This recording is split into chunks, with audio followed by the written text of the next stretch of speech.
अध्यक्ष महोदय, भारतीय जनता पार्टी क्या है?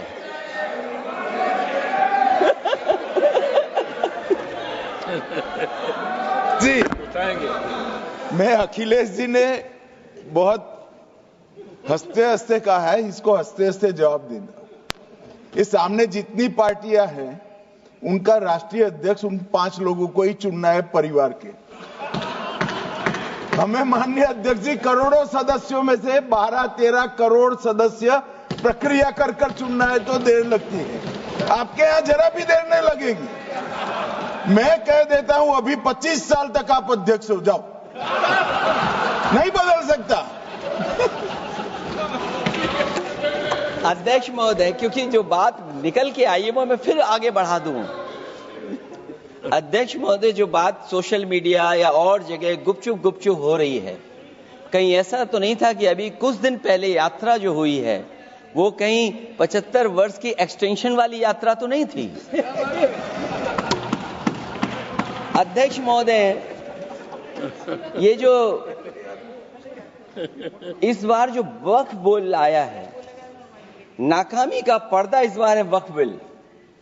और नाकामी को एकाध नहीं है, मैं कई नाकामियां बता सकता हूं। अभी मैं माननीय सदस्यों को सुन रहा था, वो पुराने कई बिल उनके बारे में चर्चा कर रहे थे कि कितने प्रोग्रेसिव बिल लेकर के आए हैं। मुझे याद है, मैं उत्तर प्रदेश में उस समय था और मुझे लगा कि शायद इनकी वो बात ठीक होगी। एक ये बहुत तैयारी के साथ फैसला लेकर के आए थे और फैसला ये लिया था आधी रात के आज के बाद नोट नहीं चलेंगे, नोट बंद हो जाएंगे। अध्यक्ष महोदय, उस नोटबंदी नाकामी के बारे में भी तो चर्चा हो जाए कि अभी भी न जाने कितनी जगह पर कितना रुपया निकला जा रहा है, कितना निकल करके आ रहा है। केवल नाकामी नोटबंदी की नहीं, नाकामी बेरोजगारी की भी है, नाकामी महंगाई की भी है, नाकामी किसान की आय दोगुनी नहीं कर पाए वो भी इनकी नाकामी है।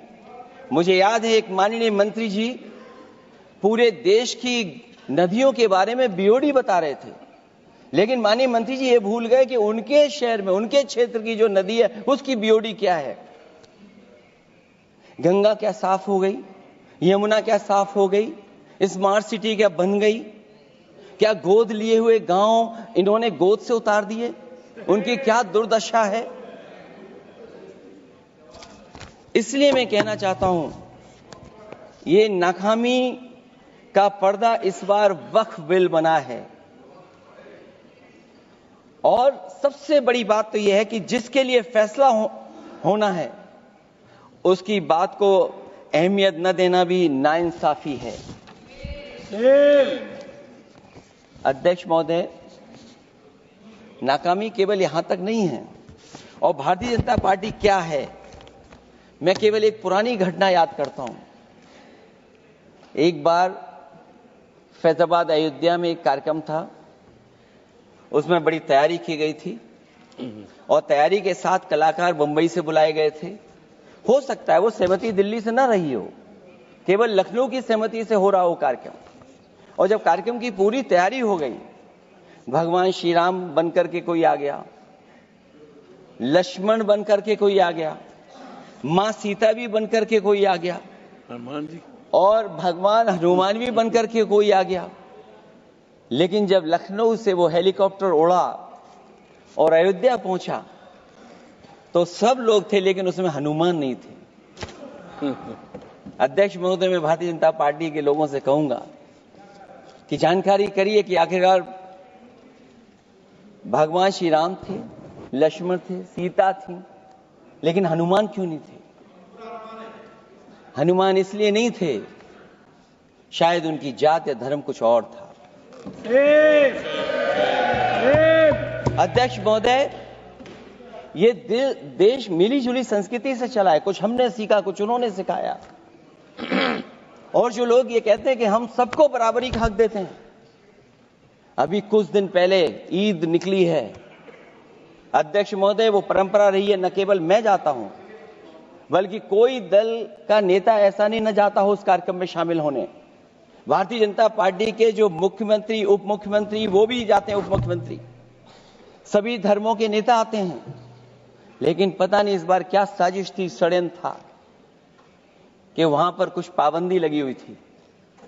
अगर किसी कारण पाबंदी लगी हुई थी तो बात समझ में आती है, लेकिन जब जानकारी हुई है, किसी को नहीं पता था कि पाबंदी क्यों लगी है कि आप नहीं जा सकते वहां पर कार्यक्रम में शामिल होने। क्या यही भारत है, यही संविधान हमें रास्ता दिखाता है? अध्यक्ष महोदय, मंत्री जी बताएं हमें, वो खुद भी माइनॉरिटी हैं, भगवान बुद्ध के रास्ते पे चलते हैं। भगवान बुद्ध का रास्ता दूसरा है। हम आपको अपना मानते हैं तब भी जब आप हमारे बहुत सारे ग्रंथों को नहीं मानते, तब भी हम आपको अपना मानते हैं। आप हमारे पुराणों को नहीं मानते हैं, आप हमारे उपनिषदों को नहीं मानते हैं। लेकिन सोचिए, हम हिंदू वो लोग हैं जो आपको स्वीकार करते हैं और गले लगा करके चलते हैं। अब मैं दूसरे धर्म पे नहीं जाऊंगा, कोई नाराज हो सकता है। मैं दूसरे धर्म के बारे में नहीं जा सकता, मैं केवल यही बताता हूं। और मैं उत्तर प्रदेश में, अध्यक्ष जी, जहां से आता हूं, मैं अपमान नहीं कर रहा हूं, मैं सच बोल रहा हूं।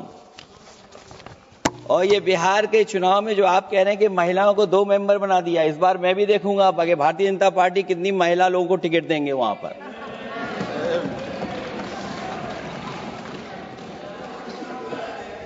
अध्यक्ष महोदय, भाजपा जब भी कोई नया बिल लाती है तो वो अपनी नाकामी छुपाती है।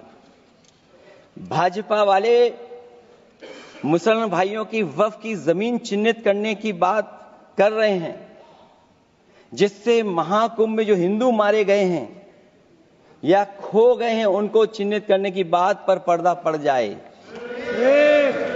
अध्यक्ष महोदय, मुझे खुशी इस बात की कि हमारा धर्म,